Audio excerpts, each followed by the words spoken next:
आप सबका online class में स्वागत है। आज हम लोग फिजिक्स के नए टॉपिक और जिसका अध्ययन हम लोग करेंगे वो है द्रव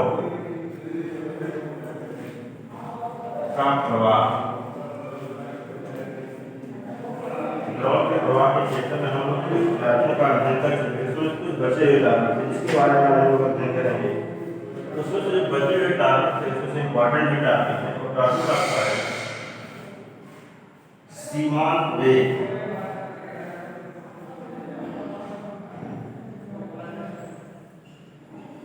इम्पोर्टेंट टॉपिक है सीमांत वेग। पहले हम आपको यहाँ सीमांत वेग होता क्या है। जैसे अगर किसी पात्र में मान लीजिए द्रव भरा हुआ है और इस द्रव में किसी ठोस गोली को हम लोग प्राप्त करते हैं, छोड़ते हैं, तो वह गोली को भी नीचे की तरफ गति करेगी। नीचे की तरफ जब गति बढ़ती है तो उसका वेग धीरे धीरे बढ़ता जाता है। उसका वेग धीरे धीरे बढ़ता जाता है। मान लो यहाँ पर पहुँच गए, जब उसका धीरे धीरे वेग बढ़ता जाता है एक स्थिति ऐसी आती है उसका जो वेग होगा उसके बाद बढ़ना बंद हो जाता है। वह निश्चित वेग से नीचे की तरफ गिरने लगती है। जो वह वेग था जहाँ से वह एक निश्चित या कि समान वेग से नीचे की तरफ गिरती है होगी, उसी को हम लोग क्या कहते हैं, सीमांत वेग कहते हैं। कहने का मतलब है जब किसी ठोस गोली को हम लोग किसी द्रव में डुबोते हैं तो उसका वेग पहले बढ़ता है। कुछ समय के बाद वह एक निश्चित वेग से नीचे की तरफ आने लगती है या नीचे की तरफ गिरने लगती है। उस निश्चित वेग या समान वेग को हम लोग सीमांत वेग कहते हैं। डेफिनेशन कैसे देखिएगा, जब किसी ठोस गोली को किसी द्रव में स्वतंत्रतापूर्वक छोड़ा जाता है तो उसका वेग पहले बढ़ता है। जब उसका वेग बढ़ता है एक स्थिति ऐसी आती है, उसका वेग धीरे धीरे बढ़ते बढ़ते एक स्थिति ऐसी आती है कि वह एक निश्चित वेग से नीचे की तरफ जाने लगती है या एक निश्चित वेग से नीचे की तरफ गिरने लगती है। उस वेग को हम लोग सीमांत वेग कहते हैं। अब सीमांत वेग की गणना हम लोग कैसे करेंगे। जैसे मान लीजिए जो गोली छोड़ी जाती है उसका आयतन भी, गोली का जो आयतन है, गोली का आयतन भी है और गोली का घनत्व, गोली का घनत्व रो। जिस द्रव में गोली को डुबोया जाता है उस द्रव का घनत्व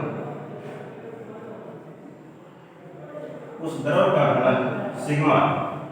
जब गोली को नीचे की तरफ छोड़ा जाता है तो गोली का जो भार है, या ये कह सकते हैं हम लोग जो गोली का भार है उस पर एक बल कार्य करता है। जो गोली उस पर एक दो बल कार्य करता है। एक जो नीचे की तरफ बल कार्य करता है वह आपका होता है V रो जी, अर्थात जो गोली नीचे की तरफ गिर रही है उस पर लगने वाला जो बल होगा वह होगा V रो जी। बल बराबर से हम लोग जानते हैं न्यूटन के नियम से बल बराबर होता है द्रव्यमान गुणे होता है त्वरण। ठीक, यहाँ पर देखेंगे और द्रव्यमान बराबर क्या होता है, आयतन गुणे घनत्व और गुणे क्या होगा आपका त्वरण।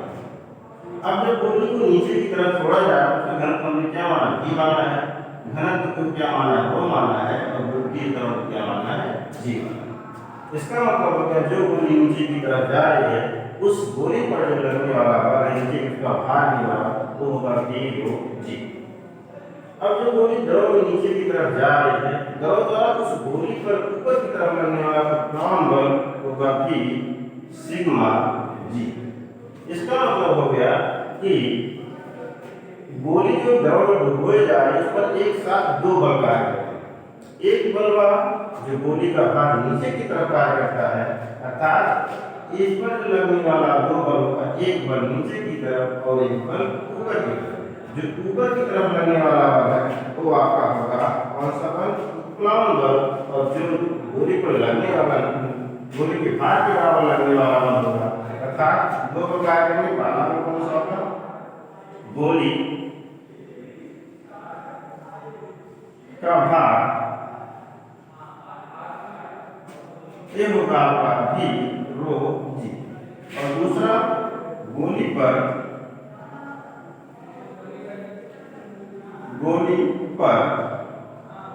लगने वाला उत्प्लावन बल वह होगा V सिग्मा जी। इस प्रकार से हम लोगों ने देखा दो बल उस पर कार्य करते हैं। जब दो बल कार्य करते हैं इसका मतलब उसका परिणामी बल क्या होगा, ये भी हमको जानना है। परिणामी बल क्या होगा, हम लोग जान रहे हैं परिणामी बल, इसका मतलब जो परिणामी बल होगा, परिणामी बल इक्वल टू होगा V रो जी माइनस V सिग्मा जी। इन दोनों का जो परिणामी बल होगा दोनों बलों के अंतर के मान के बराबर होगा। अब इसमें से हमको जानना है कौन सा बल अधिक होगा। जैसे गोली किस तरह जा रही नीचे की तरफ, इसका मतलब उसका जो भार वाला बल है वो ज्यादा होगा, जो उत्प्लावन बल है उसका बल क्या होगा, कम होगा। इसलिए दोनों के अंदर जो इसका परिणामी होगा, इसमें आपका काम है V rho minus sigma into. दूसरी तरफ इसका परिणामी बल होगा। एक वैज्ञानिक इसको उन्होंने बताया कि जब किसी गोली को द्रव में डाला जाता है तो उस गोली पर जो बल कार्य करता है वह बल अर्थात जो परिणामी बल होता है उसकी जो वैल्यू होती है इसके स्टोक्स के नियम से, स्टोक्स के नियम से जो बल होता है वो इक्वल होता है 6 पाई ईटा आर जी। ध्यान देंगे यहाँ पर स्टोक्स के नियम से जो गोली पर लगने वाला परिणामी बल होता है उसकी वैल्यू होती है equal to 6 pi eta r g. अब इसमें जहाँ ईटा जो है आपका वो है श्यानता मान, हम लोग पीछे इसके बारे में डिस्कस करते ईटा, आर जो होगी गोली की त्रिज्या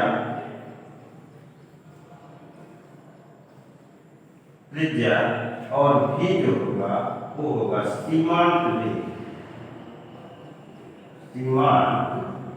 ध्यान देंगे हमने क्या चीज यहाँ पर देखी कि कुछ चीजों के बारे में, जैसे कि स्टोक्स ने बताया, स्टोक्स साइंटिस्ट ने बताया कि जो गोली है उस पर जो लगने वाला परिणामी बल होता है वह यह equal to 6 pi eta r के इक्वल होती है।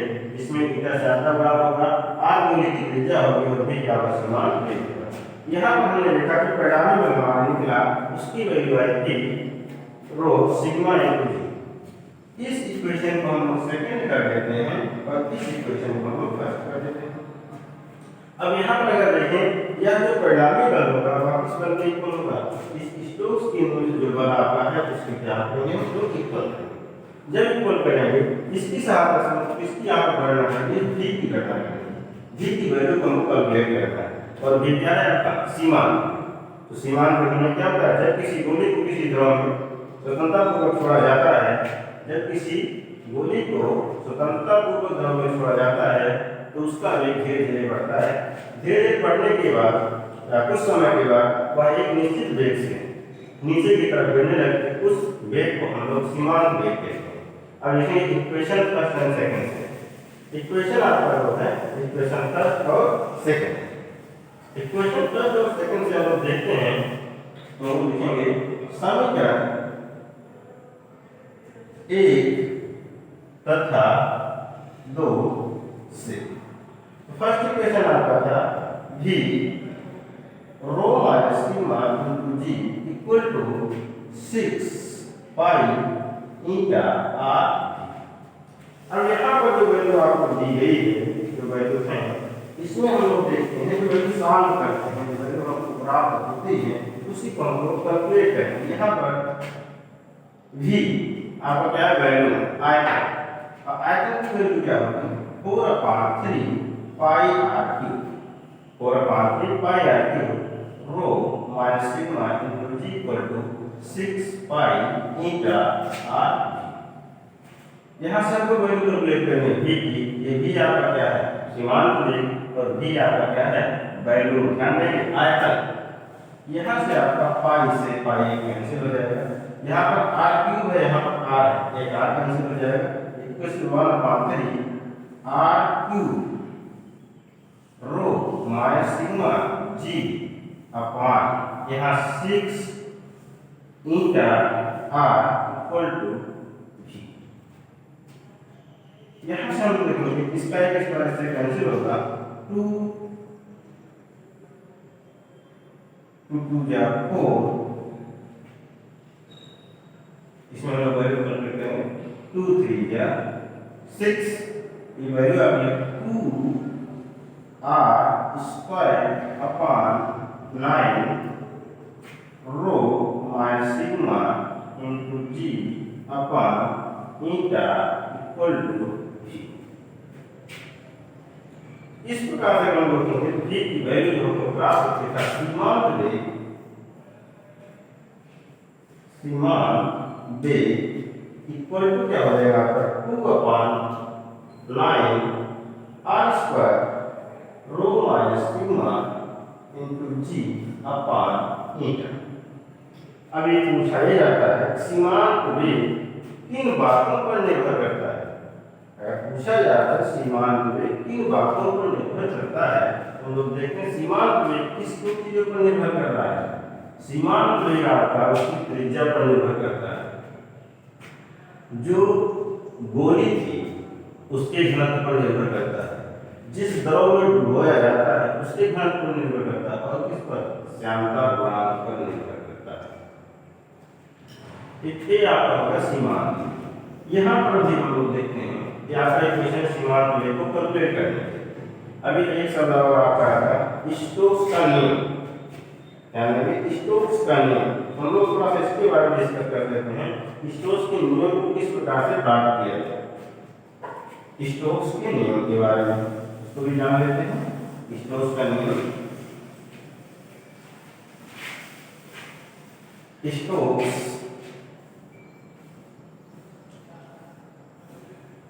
का नियम, स्टोक्स का नियम, स्टोक्स के नियम में बताया गया, स्टोक्स के नियम में ये चीजें बताई गई कि जब किसी भी ठोस गोली को किसी द्रव में डुबोया जाता है तो उसका उस पर जो लगने वाला बल होता है वह किन किन चीजों पर निर्भर करता है। ध्यान देंगे, स्टोक्स ने बताया जब किसी गोली को किसी द्रव में स्वतंत्रतापूर्वक छोड़ा जाता है तो उस पर जो लगने वाला बल होता है वो किन किन चीजों पर निर्भर करता है। जैसे मान लेते हैं हम लोग, माना गोली की त्रिज्या है, त्रिज्या r तथा सीमांत वेग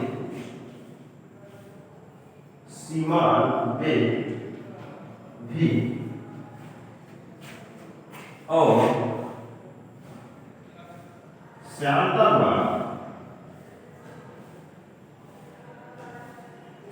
गुणांक ई है। कोई एक गोली ऐसी है जिसकी त्रिज्या r है, सीमांत वेग v है, श्यानता गुणांक ईटा है, तथा गोली को स्वतंत्रता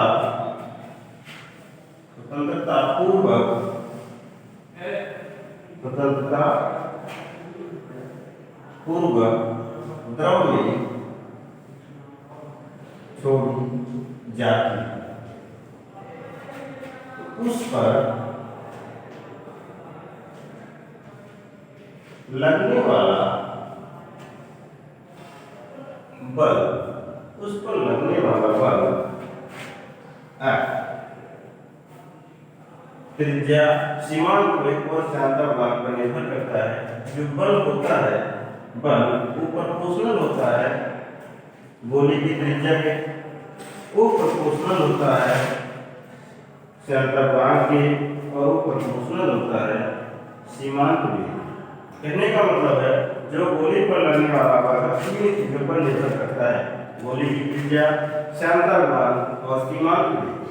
इन तीनों को एक साथ कैलकुलेट करके लिखते हैं हम लोग। एफ है प्रोपोर्शनल ई आर ईटा और v, या इसको हम इस प्रकार से किया इक्वल टू इस मान के ईटा आर भी। जहाँ के क्या होता है, एक अनकॉमन पार्ट निकाल, जहाँ के अनकॉमन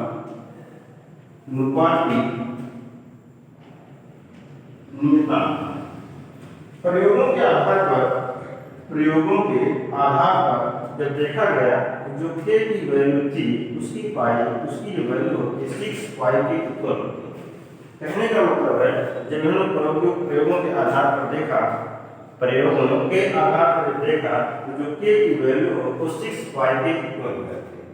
जब के की वैल्यू 6 पाई के इक्वल होती है, यही वैल्यू हम लोग क्या करते हैं, पुट करते हैं, इसकी वैल्यू के की वैल्यू को पुट करते हैं, तो आपका equation f equal to 6 pi eta r भी, 6 पाई ईटा आर भी क्या होती है, इक्वल होती है। इसका मतलब इसी को हम लोग यहाँ पर राइट करेंगे तो ये equal to 6 pi eta r. ये हो गया आपका स्टोक्स का नियम। ये तो इस प्रकार से प्रूव किया जाता है।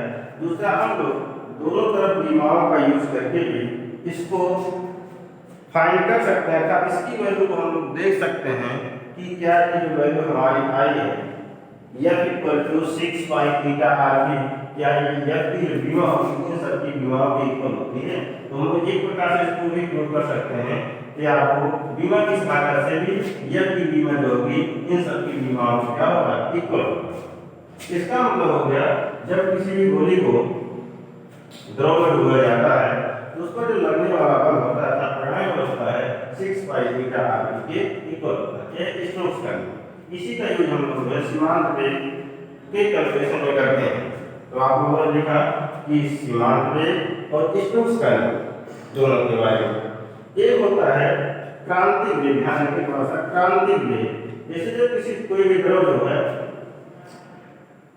धारा रेखी, जब कोई भी द्रव है धारा रेखी प्रवाह में प्रवाहित होता है तो अगर उसका वेग धीरे धीरे बढ़ाते हैं, धीरे धीरे उसका वेग क्या बढ़ता है, एक स्थिति ऐसी आती है कि वह धारा रेखी प्रवाह न होकर निश्चित प्रवाह में कन्वर्ट हो जाता है। अर्थात वह अधिकतम वेग जहाँ तक क्या कह सकते हैं, वह अधिकतम वेग जहाँ तक उसका वेग धारा रेखी प्रवाह रहता है उसी को हम लोग क्या कहते हैं, क्रांतिक वेग कहते हैं। ध्यान रखिए, क्रांतिक वेग जब इस कोई द्रव आपका धारा रेखी प्रवाह में प्रवाहित हो रहा है और उसका वेग धीरे धीरे बढ़ता है और धीरे धीरे तब तक बढ़ता है जहां तक कि वह धारा रेखी प्रवाह में रहे, उसी अधिकतम वेग को हम लोग क्या कहेंगे, क्रांतिक वेग कहते हैं। ध्यान रखिए, क्रांतिक वेग कहते हैं। तो आपका ये टॉपिक कंप्लीट होता है। इसमें टॉपिक और आता है बर्नौली की थ्योरम, जो कि आपको नेक्स्ट वीडियो में बताया जाएगा। इसमें आपको कहीं पर प्रॉब्लम हो तो आप कमेंट बॉक्स में लिखिएगा। Thank you.